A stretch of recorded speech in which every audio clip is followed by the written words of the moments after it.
Now, some of these topics are typically covered pretty well in a pre-calculus course, and some are typically, or some are frequently left out or glossed over. And let me just give you an idea of the way I see this.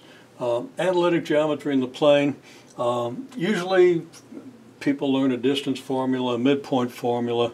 They might understand that that's related to the Pythagorean theorem, but they quickly forget it because the formula is usually given on a formula sheet on the test, and they just get a very poor idea of this, when it can be understood more easily and far more deeply in terms of a simple picture in the application of the Pythagorean theorem, or in the case of a midpoint, a couple of similar triangles.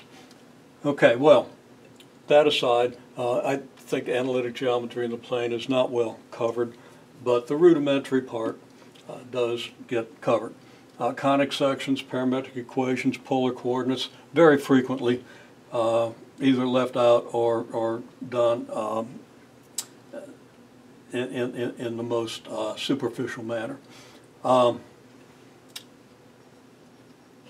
Kind of ironically, students don't understand this classification of functions, don't understand functions as families or entities, functions and function families as entities, but they can do pretty well with sums, products, quotients, composites, and they can use expressions related to these functions to solve equations. They're usually pretty good at solving equations. As far as putting expressions and equations into useful form, that's not so much, but that's a pretty difficult thing to do, to understand what a useful form is and then to put an expression into that form. But I think we should be able to do more with that. Constructing graphs, unfortunately, I believe 90% of students that come out of pre-calculus classes think you construct graphs by punching them into a calculator and looking at the picture, and thereby gain no deep understanding of these functions, and maybe that's one of the reasons they don't understand this classification very well. Graphs are constructed by fundamental basic functions, these most basic forms of these functions, and generally by shifting and stretching transformations.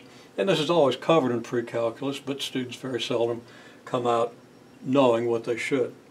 So a lot of times that just doesn't get done, and this again, the pervasive misuse of calculators throughout the curriculum.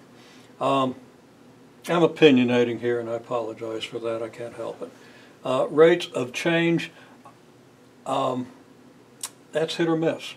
Sometimes it's covered pretty well, sometimes it's a formula that people use for a while and forget and never really understand. Again, understanding that is not a trivial thing, but so important if you're going into calculus. Triangle trigonometry and trigonometric identities, as I see it, are usually done pretty well. Students come out being able to solve triangles, right triangles, apply the law of sines, law of cosines, apply the basic trigonometric identities. Vectors, sort of hit or miss, but a whole lot of miss, because that comes late in the course and everybody's always behind, and I'm not throwing stones there because it kind of happens to me too, but I do it anyway. And I'm not sure that's the best idea, but so be it.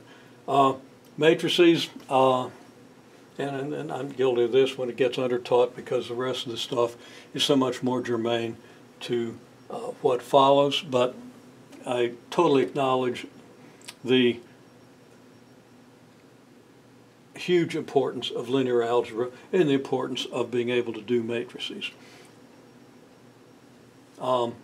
Sequences of series, again, something that's an afterthought in most cases, although there are certainly exceptions. I'm just thinking in terms of what I see students come to me with from this institution and from other institutions and from our secondary schools.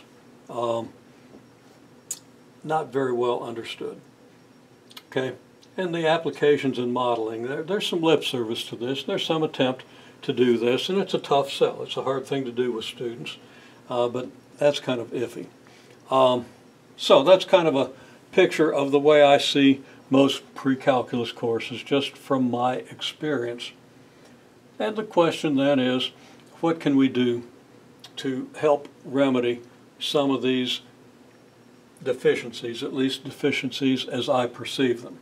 And I want to proceed to outline how I would go about this, and recommend other people do the same. And if other people don't see these deficiencies, that's wonderful. If they don't exist, if it's my imagination, then I'm kind of wasting my time here.